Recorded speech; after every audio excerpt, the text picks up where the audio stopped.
Amici del Portale del Verde, buongiorno, ben ritrovati. Oggi vi presentiamo questa bella pianta, si chiama Kalanchoe. Lo facciamo qui dal Peraga Garden Center di Mercenasco, in provincia di Torino, e lo facciamo in compagnia della nostra esperta Francesca Vernile. Eccoci qui Francesca, cosa puoi dirci della Kalanchoe? Allora, qui abbiamo una Kalanchoe blossfeldiana, perché in realtà al genere Kalanchoe appartengono davvero tantissime specie di piante succulente, vedete infatti la foglia è carnosa e quindi le ritroviamo un po' distribuite per il mondo, ce ne sono delle specie veramente molto, molto graziose e anche molto rustiche. Questa in particolare però proviene dal Madagascar, quindi non è una pianta particolarmente rustica, diciamo che la consideriamo un po' una pianta da appartamento. Comunque in estate la possiamo anche tenere fuori e non è un problema. In inverno chiaramente dovremmo ripararla dal freddo.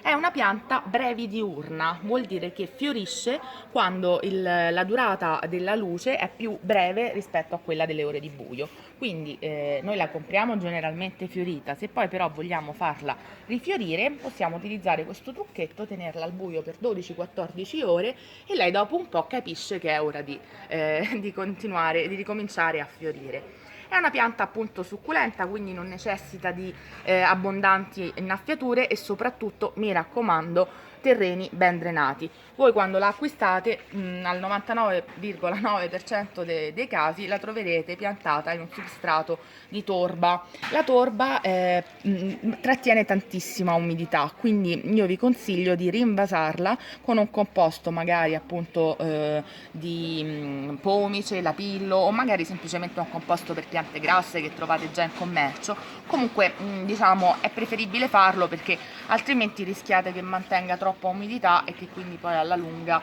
marcisca. Quindi è consigliabile un rinvaso, cambiare Sì, io ve il lo consiglio composto? perché appunto chiaramente queste per velocizzare la produzione a livello insomma commerciale vengono impiantate nella torba Certo. e così mettono subito radici, però poi appunto siccome mantiene troppo l'umidità è meglio mettergli invece un composto più drenato. E potete tranquillamente provare voi a ridividerla tramite talea. Purtroppo questa non è una di quelle specie di calancoa che invece fanno le piantine sul margine della foglia.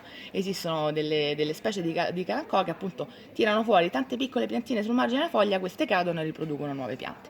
Questa qui in particolare non lo fa, però la possiamo riprodurre da talea. Perciò si tira via il classico rametto, lo Esatto, mettiamo appunto in un composto per talee e a questo perfetto. punto ci ritroviamo la pianta. Lunga vita la Kalanchoe?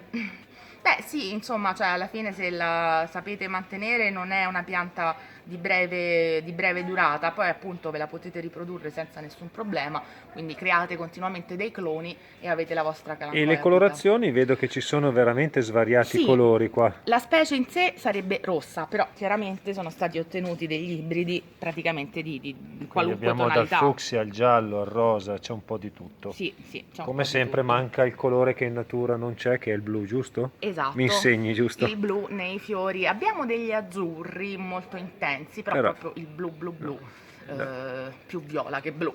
Benissimo. Ringraziamo Francesca Vernile per questi preziosi consigli. Vi invitiamo come sempre a mettere un bel pollice all'insù ed iscrivervi al nostro canale. Ciao, alla prossima!